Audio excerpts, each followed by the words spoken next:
বলে তো কিছু নেই, বাসযোগ্য অবস্থা কিছু নেই, কোনো বাসনপত্র নেই,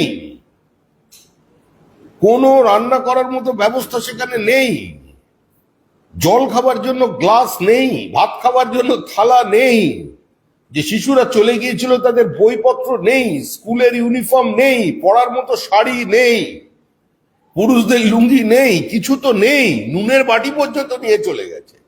এটা নাকি ওয়াকফ সংশোধনী বিলের বিরোধিতা হচ্ছে। এটা কোন দেশ, কোন সমাজ, কোন রাজ্য? তৃণমূল কংগ্রেস সারা দেশে যখন মানুষ পশ্চিমবঙ্গের এই চিত্র দেখাতে চাইছে, তারা বলছে সিচুয়েশন ইজ আন্ডার কন্ট্রোল। আরে সিচুয়েশন আন্ডার কন্ট্রোল মানে এখন আর দোকানে আগুন লাগছে না। যে দোকানদারের দোকানটাই পুরো লুট হয়ে গেছে, আগুন লাগিয়ে দিচ্ছে, তার কি হবে? তার পুনর্বাসনের ব্যবস্থা কি হবে? কেন তারা বলছে বিএসএফ এর ক্যাম্প চাই? তারা পুলিশ, তারা ওখানে গিয়ে যে নিরাপদে থাকতে পারবে না, আর যে আক্রমণ নেমে আসবে না, আবার কেউ তলোয়ার নিয়ে বাড়িতে ঢুকে পড়বে না, আবার মহিলারা আক্রান্ত হবে না, এর গ্যারেন্টিটা কোথায়? বাড়ি ফিরিয়ে দেওয়া তো খুব সহজ বিষয়, বাড়িতে রেখে দেওয়া, বাসযোগ্য অবস্থায় রেখে দেওয়াটি এই জন্য প্রশ্ন উঠছে।